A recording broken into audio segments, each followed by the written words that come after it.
এই জাদুবিদ্যা সত্য, এবং এখনকার অনেক ভণ্ড যে কবিরাজগুলো বের হয়েছে, এরা জিনকে তাবে করে নিয়ে এই জিনদের মধ্য দিয়ে মানুষের মধ্যে জাদু ছড়িয়ে দিয়েছে, এবং এর ফলশ্রুতিতে বহু পরিবার ধ্বংস হয়ে যাচ্ছে। এই জাদুবিদ্যা সত্য। আরো একটা জিনিস সত্য, নবী সাল্লাল্লাহু আলাইহি ওয়াসাল্লাম বলেছেন ইন্না আইনাল হক, চোখের নজর সত্য। নবী করিম সাল্লাল্লাহু আলাইহি ওয়াসাল্লাম বলেছেন চোখের বদনজর সত্য। এই যে আমরা বলি ফেসবুকে এত বেশি ছবি দিয়েন না ভাই, ছবি তুলেন না, ছবি তুলেন না, বারবার যে বলি নিষেধ করি, কারণ কি জানেন? একটাই কারণ, বিকজ চোখ লাগাটা সত্য।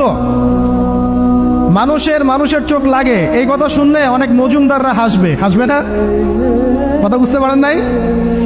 কিন্তু এটা সত্য, কারণ নবী করিম সাল্লাল্লাহু আলাইহি ওয়াসাল্লাম যা বলেছেন সাদাকাল্লাহু ওয়া সাদাকা রাসূলুহুল কারীম, নবী যা বলেছেন, আল্লাহ যা বলেছেন চিরায়ত সত্য। এর বাইরে কোনো সত্য আছে?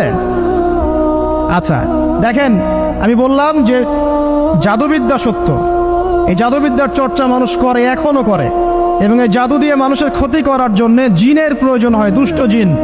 এই জিনগুলোকে মানুষ তাবে করে মানুষের ক্ষতি করার চেষ্টা করে। দেখবেন এখন গ্রামে গঞ্জে শহরে সব জায়গায় ছড়িয়ে পড়েছে না? দেখবেন, খুব সতর্ক থাকবেন। আমি পরে সলিউশন বলছি আপনাদেরকে। আরেকটা বলেছি, নবী সাল্লাল্লাহু আলাইহি ওয়াসাল্লাম বলেছেন চোখের বদনজর এমন সত্য যে একটা উটকে এই রান্নার ডেকচির মধ্যে ঢুকাই ফেলতে পারে।